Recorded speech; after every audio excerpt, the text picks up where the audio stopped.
नमस्कार, मैं हूं आसिफ खान। मारो शहर बुलेटिन में आप सभी दर्शकों का स्वागत है। बुलेटिन की शुरुआत जानलेवा जाम पर लगाम से। आबकारी विभाग एक्शन में है और हथकढ़ शराब बनाने वाले गिरोह का पर्दाफाश किया। आबकारी विभाग ने जयपुर, कोटा, बारा, टोंक और झालावाड़, पाली में टीम ने ऑपरेशन क्लीन चलाया और शहर शहर छापेमारी की कार्रवाई की, जहां अवैध रूप से बन रही कच्ची शराब को नष्ट किया गया।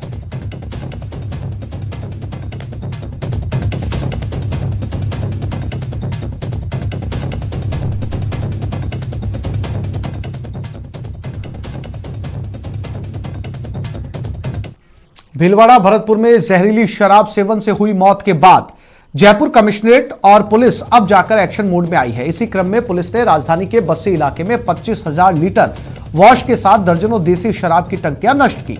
इस मामले में बस्सी थाना पुलिस ने कई लोगों के खिलाफ 5 अलग अलग एफआईआर दर्ज की है।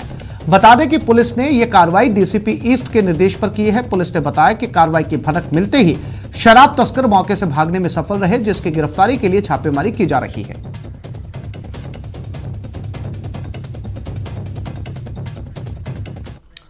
जानलेवा जाम पर ताबड़तोड़ कार्रवाई जारी है। धौलपुर के आदर्श नगर गांव में पुलिस ने अवैध शराब के कारोबार पर कार्रवाई की और 2 शराब माफियाओं को हिरासत में लिया। साथ ही 1 दर्जन से अधिक शराब की भट्टियां तोड़ी गई। 5,000 लीटर वॉश को नष्ट किया गया। आपको बता दें कि पुलिस ने 2 दिन पहले भी हथकढ़ शराब के खिलाफ कार्रवाई की थी और भारी मात्रा में वॉश और हथकढ़ शराब को नष्ट किया। पुलिस की कार्रवाई से इस गोरख धंधे में जुटे लोगों में हड़कंप है।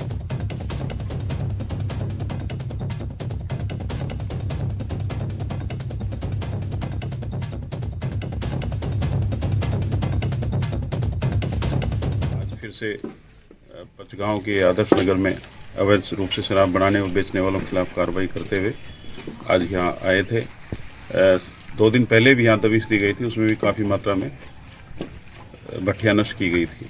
आज फिर उनमें से कोई जो बची हुई थी या कोई टूटी हुई थी वो तैयार होते ही आज उन भट्टियों को भी बची हुई थी उनको नष्ट किया है।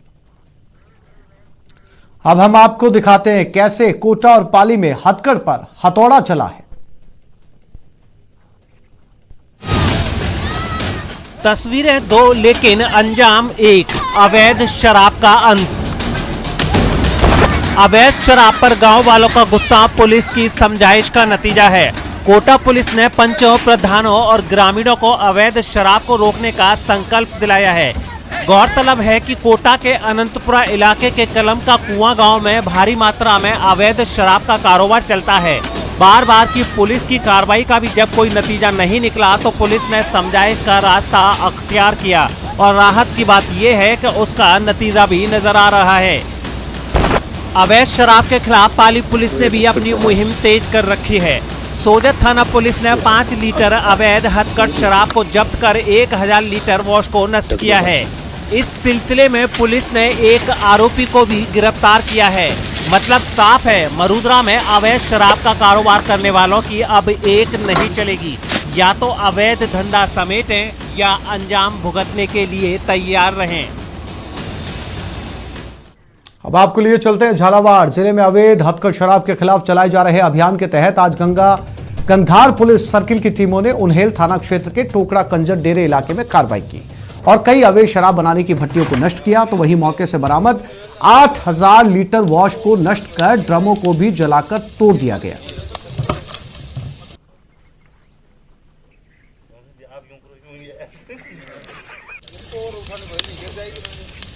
और बारा में अवैध शराब के खिलाफ चलाए जा रहे अभियान के तहत जिला आबकारी अधिकारी तपेश चंद जैन के नेतृत्व में आबकारी और पुलिस की संयुक्त टीम ने शाहबाद क्षेत्र के गांव विलासगढ़ और जैसमा में दबिश दी।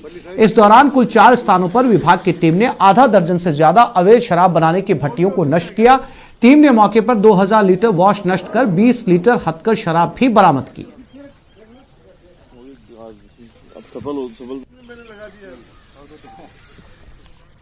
टोंक जिले में हथकढ़ शराब के अवैध कारोबार पर पुलिस की छापामार कार्रवाई लगातार जारी है। यहां आबकारी विभाग और पुलिस दोनों द्वारा ग्रामीण क्षेत्रों में छापामार कार्रवाई की जा रही है।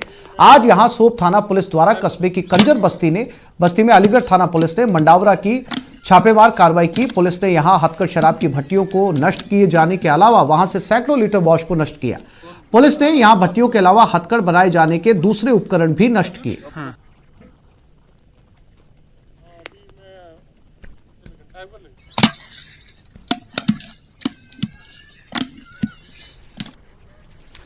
भरतपुर के रूपवास शराब कांड में पुलिस ने एक और आरोपी को गिरफ्तार किया। थानाधिकारी भोजाराम ने बताया कि फरार चल रहे आरोपी वीपी सिंह को गिरफ्तार किया गया है, जो घटना के बाद से फरार चल रहा था।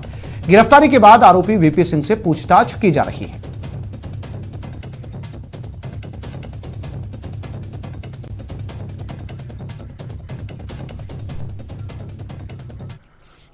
राजधानी जयपुर में इन दिनों चोरों ने आतंक मचा रखा है। चोर आम लोगों के साथ साथ भगवान के घर से भी चोरी करने से नहीं चूक रहे। मामला ट्रांसपोर्ट नगर थाना क्षेत्र के जैन मंदिर का है। चोरों ने मंदिर से लगभग 500 साल पुरानी मूर्तियां चोरी कर ली। अष्टधातु और पत्थर की 30 मूर्तियां ले उड़े।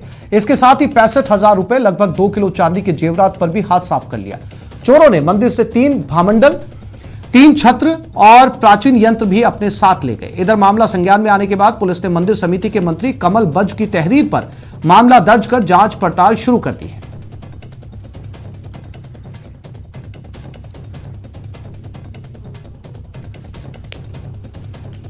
तो आम आदमी का घर तो घर, भगवान का घर भी चोरों से नहीं बच पा रहा।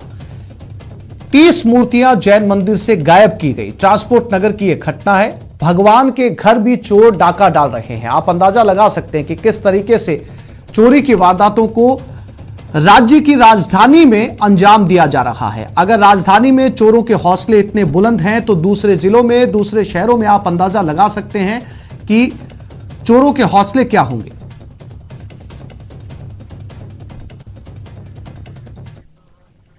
चलिए आगे बढ़ते हैं और दिखाते हैं चोरी और लूट की कुछ और तस्वीरें। आपके टीवी स्क्रीन पर कोटा, दौसा, अलवर और जोधपुर की 4 तस्वीरें हैं, जहां बेखौफ बदमाशों और चोरों ने कहर बरपाया। कोटा में सीसीटीवी में चोरी की वारदात कैद हुई, तो दौसा में चोरों ने डायग्नोस्टिक सेंटर को निशाना बनाया। अलवर में बदमाशों ने एक ज्वेलर से लाखों की लूट को अंजाम दिया। वहीं जोधपुर में एटीएम लूट की कोशिश नाकाम रही।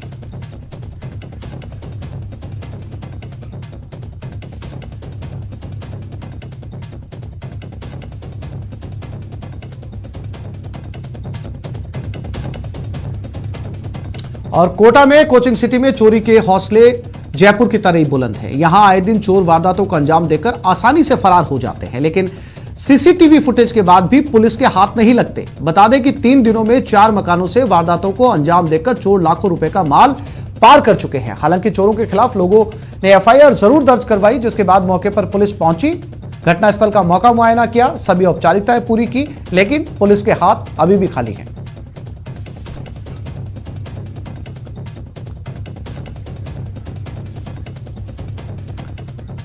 दौसा के जिला अस्पताल के सामने रिलायबल डायग्नोस्टिक सेंटर से चोरों ने 5,500 रुपए चुरा लिए। सेंटर संचालक जब सुबह सुबह पहुंचा तो देखा कि चोरी हो चुकी है। जानकारी मिलने के बाद कोतवाली पुलिस पहुंची। पुलिस चोरों की तलाश में जुट गई। इससे पहले भी शहर में लगातार चोरी की घटनाएं हो रही हैं। रविवार को 4 दुकानों और सोमवार को 2 दुकानों से चोरी हुई थी।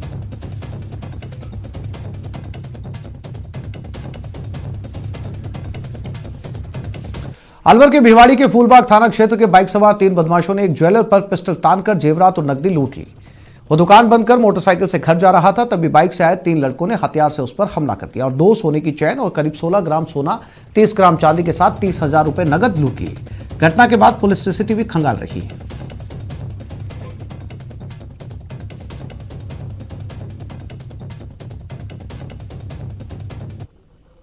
ज्वेलरी का काम है और मैं अपनी दुकान बंद करके घर की तरफ जा रहा था और रास्ते में 3 बाइक सवार आए और उन्होंने मुझ पर हमला किया। एक बैग था, वो बैग छीन के ले गए जिसके अंदर कैश था और मेरे मुंह पे चोट लगी। उसका मेरे पर्स में था और मेरे आइडेंटिटी कार्ड और सब थे। और यहाँ एक छोटे से ब्रेक के लिए रुक रहे हैं, जल्द लौटते हैं।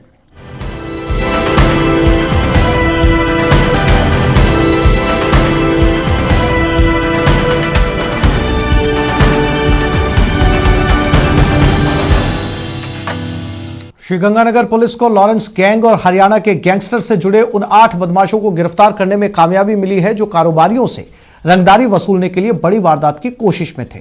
कौन है गिरोह का मास्टरमाइंड, कहां से जुड़े हैं गिरोह के तार, देखते हैं इस रिपोर्ट में। गिरफ्त में गैंगस्टर्स के गुर्गे, 7 समंदर पार गिरोह के जुड़े तार। पुलिस की गिरफ्त में आए ये गैंगस्टर्स के वो गुर्गे हैं जो श्रीगंगानगर में कारोबारियों से रंगदारी वसूलने की योजना बनाते गिरफ्तार हुए। हालांकि बदमाशों की फायरिंग ने पुलिस की नींद उड़ा दी थी, लेकिन ये गिरोह अपने मंसूबे में कामयाब हो पाता उससे पहले 8 बदमाश पुलिस के हत्थे चढ़ गए, जिसमें गिरोह का सरगना भी शामिल है। रैंसम के लिए कॉल्स आई हैं फिरौती की, और उसके बाद 2 जगह जहां रैंसम नहीं देने पर इन्होंने फायरिंग की है।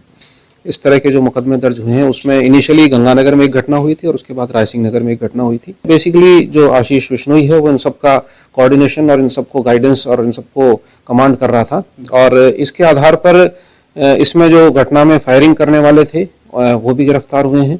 साथ ही जिन्होंने रैकी की थी वो भी गिरफ्तार हुए हैं, और साथ में जिन्होंने वेपन अपने पास रख करके उपलब्ध कराना या जो साथ में इनको शेल्टर प्रोवाइड कराना, इनको घटना के बाद वहां से एस्केप करवाने में जिन्होंने सहायता की है, और जहां जयपुर में भी हाइडआउट्स में जहां पर ये लोग जिसके पास रुके हुए थे, इन ऐसे व्यक्तियों को इसमें गिरफ्तार किया गया है। टोटल 8 व्यक्तियों को गिरफ्तार किया गया है और अभी इनसे बहुत विस्तृत अनुसंधान बाकी है। इससे पहले पुलिस इस गिरोह के मददगार समेत 9 लोगों को पहले ही गिरफ्तार कर चुकी है। गंगानगर में हम पहले 3 व्यक्ति गिरफ्तार कर चुके हैं जिन्होंने फेक आईडी पे सिम इनको जारी की थी क्रिमिनल्स को, और साथ ही जिन्होंने इसको व्हाट्सएप के थ्रू कुछ इमदाद प्रोवाइड की थी। रायसिंह नगर वाली घटना में भी हम 6 व्यक्ति पहले गिरफ्तार कर चुके हैं, जिनमें से 2 फायरिंग में इन्वॉल्व थे या रैकी में इन्वॉल्व थे और 4 उनको शेल्टर देने वाले थे। पुलिस की शुरुआती तफ्तीश में इस बात का खुलासा हुआ कि इस गिरोह का संबंध न सिर्फ लॉरेंस गैंग और हरियाणा के कुछ गैंगस्टर्स से है, बल्कि विदेशों से भी इन बदमाशों के तार जुड़े हैं। कुछ बाहर के लोगों से संपर्क में जिनके भी हैं, और जो हरियाणा के भी कुछ गैंगस्टर्स हैं जिनके संपर्क में है, कम्युनिकेशन में है, उस बारे में भी गहनता से पूछताछ की जाएगी। ऐसी प्रारंभिक जानकारी इनसे पूछताछ में सामने आई है कि वर्चुअल नंबर्स के थ्रू ये लोग कुछ जो विदेश में यूके, कनाडा और थाईलैंड में हैं, वहां के कुछ लोगों से संपर्क में है। इस गिरोह में कुछ बेरोजगार युवा शामिल हैं, जो गिरोह के सरगना आशीष विश्नोई के झांसे में आकर गुनाह के दलदल में फंस गए। जिनसे ऑपरेट करा रहे हैं वो लोग हैं जिनको ये पैसे का इनिशियली जो फाइनेंस की आवश्यकता है, पैसे की आवश्यकता में कोई व्यक्ति है उसको झांसा दे करके और तुम्हें पैसे उपलब्ध कराएंगे, और उस तरह की घटनाओं में इन्होंने शामिल किया, चाहे वो रैकी करने वाली हो, चाहे उसके यहाँ रुकवाने वाली हो, शेल्टर देने वाली हो।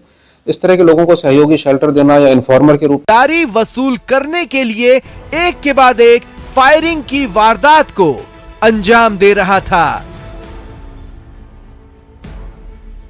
न्यूज 18 राजस्थान के लिए श्रीगंगानगर से अशोक कुमार शर्मा की रिपोर्ट। और अब बात एसएमएस की, जहां ठेका कर्मियों की हड़ताल 11वें दिन भी जारी है, लेकिन अस्पताल प्रशासन जानकर भी अनजान है। कि सरकार हमें नियमित करे।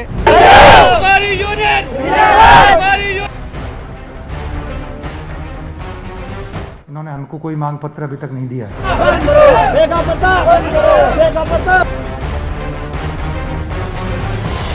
हम लोग पूरी मेहनत करते हैं, 24-24 घंटे ड्यूटियां करते हैं, उसके बाद भी हम लोग रोडों पे बैठे हुए हैं।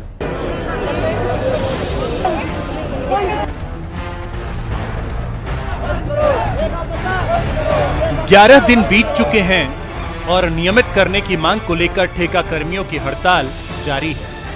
कभी धरना दे रहे हैं तो कभी रैली कर रहे हैं तो कभी भीख मांगकर सभी को अपनी मांगों से अवगत करा रहे हैं। ठेका कर्मियों की मांग है कि सरकार सीधी भर्ती निकालकर ठेका कर्मियों को नियमित करे, कर्मचारियों को ठेकेदारों के शोषण से मुक्त करवाए। इसके अलावा चिकित्सा और नर्सिंग कर्मियों के समान ही फिक्स वेतन की मांग।